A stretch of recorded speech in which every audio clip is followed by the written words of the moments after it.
My name is Mo, just in case you don't know who I am.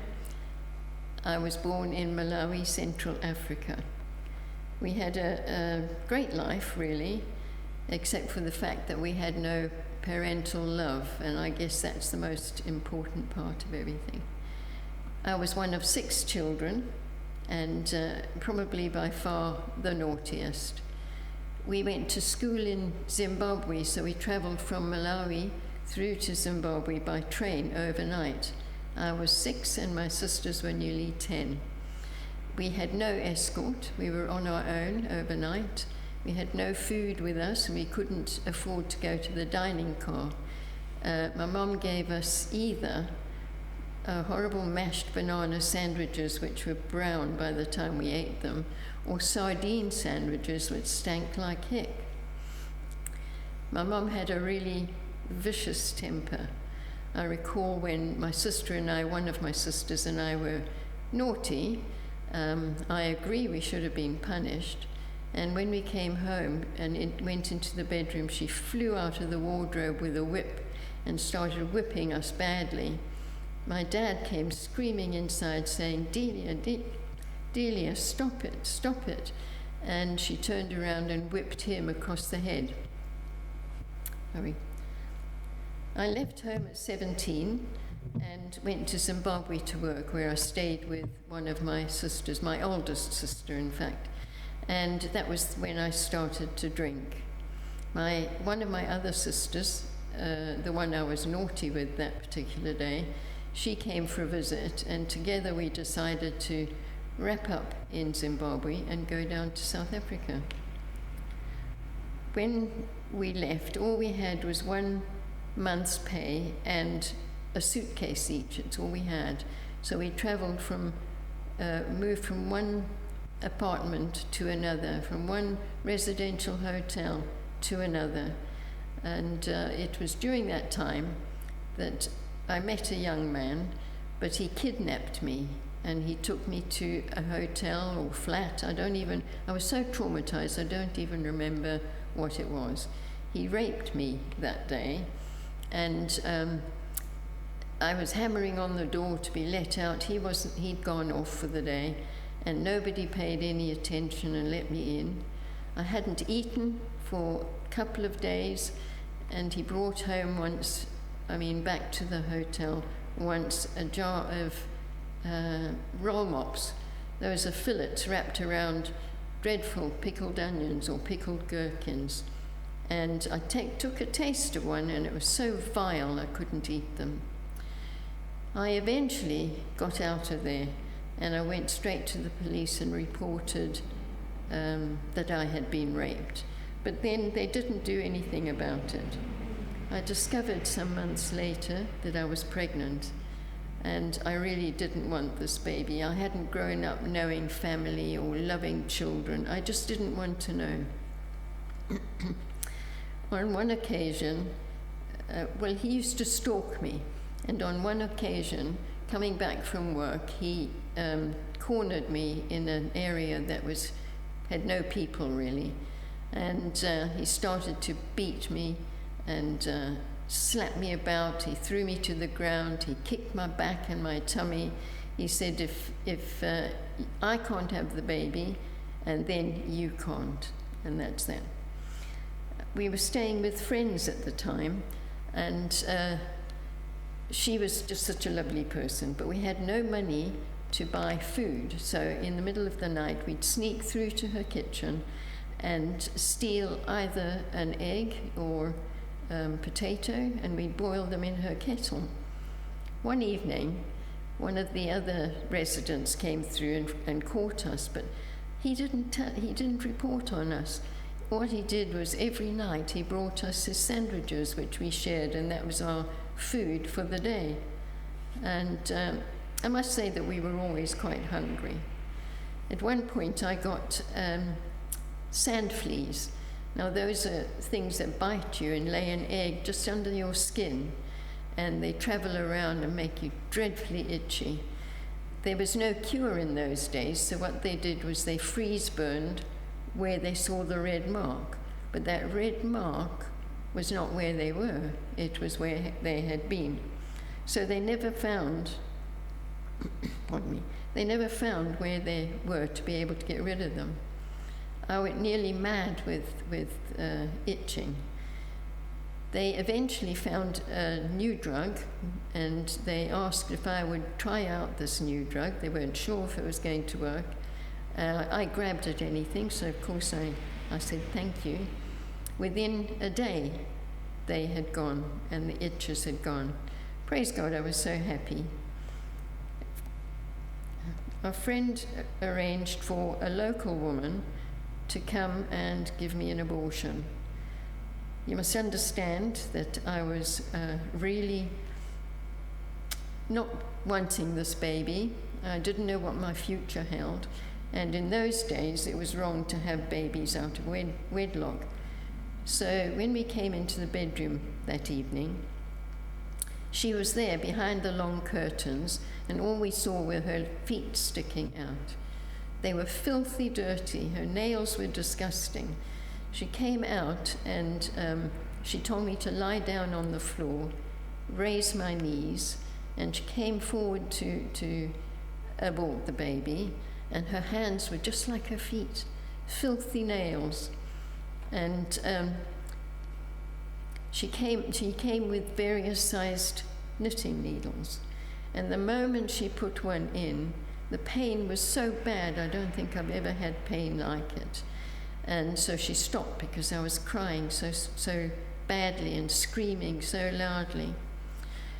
That night I was taken to hospital with pains like labour pains, and they propped me up lay me down on the bed and propped up my legs. But to be honest, I don't even remember what they said. I have no idea whether I was losing the baby or whether I had damaged my bladder. Later that evening, my sister and her friend, they came and stole me out of the hospital. I was so in pain, but I went anyway because we couldn't afford to pay the bill.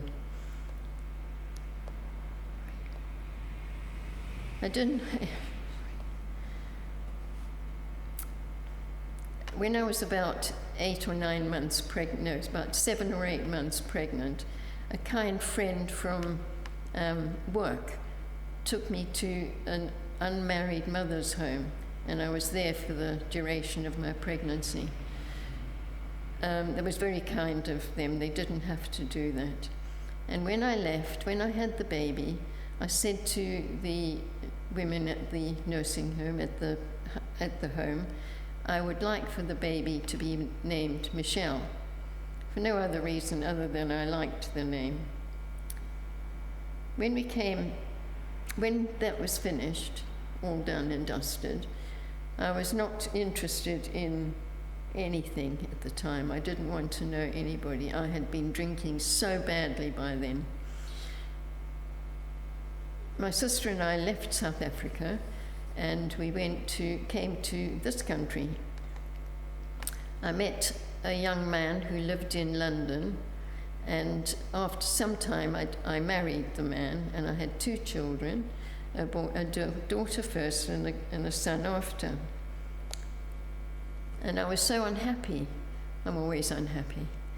And I was so unhappy living here. I lived just around the corner from where I am now, funnily enough. But he was a merchant seaman, so he was always away at sea. I was lonely, and whenever I looked out the window or door, it was just rain or snow or wind. I never saw a sunny day. And so what I did was I packed a crate with what I needed as well, and left, just leaving him a letter to tell him that I'd gone. I moved from there to Zambia, and then from there back to Zimbabwe. I was drinking so badly that I was now classed alcoholic. I didn't care whether we traveled around with the kids in the car and I was driving badly at breakneck speed, drunk as a skunk. And there were times where I'd go to clubs and parties and leave my kids in the car, and for however long I was there. I just couldn't care less. And one night we were going to a party just outside of Harare, and it was into a no-zone area where there was a curfew because there was risk of terrorist attack.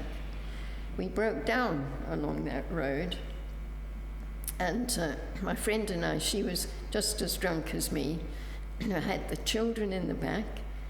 I also tried to commit suicide several times, jumping out of moving cars, trying to throw myself over a bridge, but I wasn't successful. That's why I'm standing here today.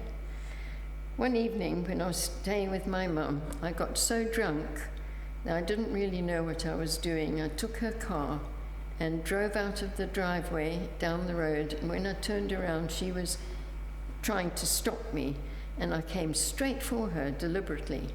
And she jumped into a storm drain, and I went down to the bottom of the road, did a spin around, and when she got out of the ditch, I tried to run her down again. I honestly don't remember how the car stopped, how I got out of the car, how I was in bed in the morning. I can't remember. But I just didn't even remember it, and I didn't even apologize to her. So,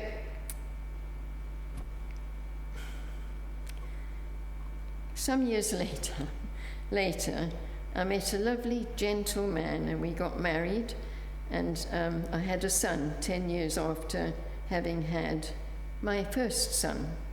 We moved to Durban, South Africa, but my life didn't get any better. I was drinking even worse, in fact.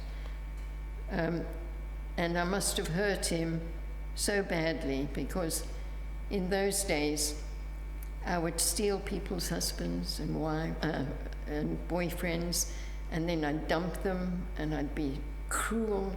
I must have hurt him so many times. One day when I got back from work, I was changing out of my uniform when suddenly I felt a terrible, filthy guilt come over me. I just felt so dirty, and I felt I've lived my life wrong. And before I knew it, I was down on my knees and I was crying, God. I was crying to this God I didn't even know. I was saying, I don't know what to do. I don't know what to say. What do I say? Please help me. I'm sorry. And I'm sorry. And then this wonderful warmth came over me. It was like a cape being thrown over me. And I became born again, all by myself. Well, with God. From that point on, I was a totally different person. God also took away alcoholism. I no longer had a need to drink. I, in fact, didn't even recall being a drinker. And my children and my husband, they also came to know him. Just my youngest, I'm still waiting for him. God hasn't let him go. Life wasn't easy at times. Some people say that Christianity, being a Christian, is you get everything's right, God answers all your prayers. I'm not saying he doesn't answer prayers, but life is still life. You're still in the world, and we lived a very hard, difficult time. We had no money. My husband was away training without pay. And at night, my children and I would sit down at the table. I'd bring plates out, knives and forks. We'd hold hands, and we'd pray and thank God for the food that we knew he would bring us. And he did. He brought hampers outside and left food parcels. And the one time at Christmas, they left a Christmas parcel, and it had all the goodies, nuts and chocolates, and it had everything you want at Christmas, especially with young children. I did have, however, some brown flour, some oil, and a cabbage, or several cabbages in fact. But there's only so many ways you can cook a cabbage. One is we boiled it, we shoved it in the oven with a bit of oil and crisped it up. We ate it raw. We did everything with it. But with the brown flour, that was another story, because I had no eggs or sugar to make anything nice. So I would squash it up with a bit of water and pop it into a pan that had a bit of oil in it, and it would come out this horrible, slimy, messy, oily thing. We did try and eat it, but it was not enjoyable. Then a neighbor had an old ancient rooster in his garden, and he killed the rooster and he brought it to me for food to cook, which I did. I roasted it and it stunk the house out, and it tasted absolutely vile, but we were hungry and we ate it.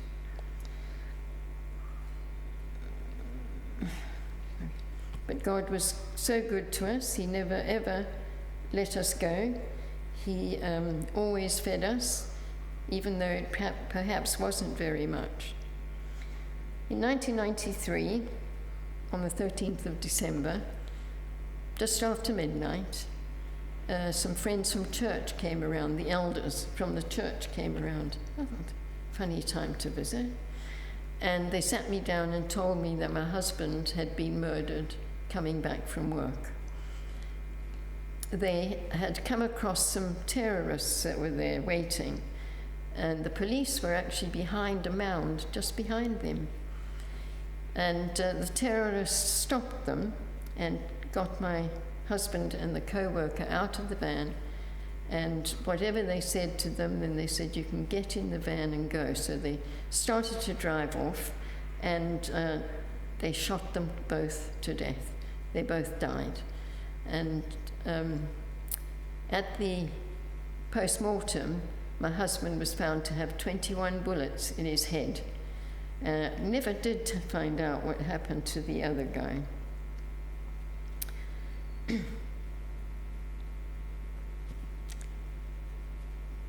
About a week later, my 3 children and I sat down and we asked God to help us to forgive those men that had done this.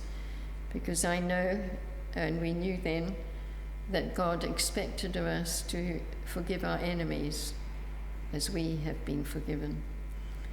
And it was very, very hard to do, but we knew that that was the right thing to do. And once we did it, we felt a kind of peace about the thing. We didn't like the men, and I probably still don't like them, but from my heart I forgave them, and only God can help me to do that.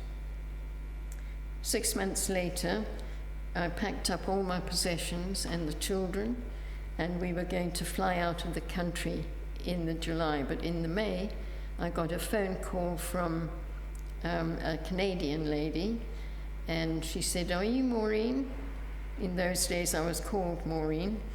And I said, "Yes, I am." She said, "I'm Michelle. I'm the daughter you gave birth to 28 years before." I nearly fell on the floor. I was at work and I thought, I need a chair to sit on.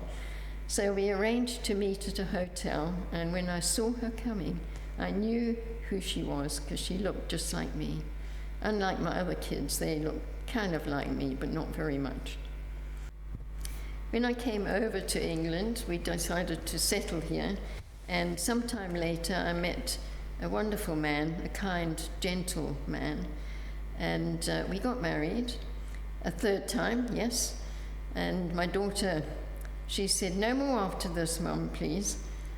And he sadly passed away in He passed away in January 2018. But when I look back, I think that God has helped me in every way, and He's continuing to help me. I have told you all the horrifying things that has happened in my life purely to tell you and show you the power of God. life is difficult sometimes, sure, but I love the Lord, and He is with me all the time, shaping me, molding me into a person, a vessel that He wants me to be. Thank you for listening.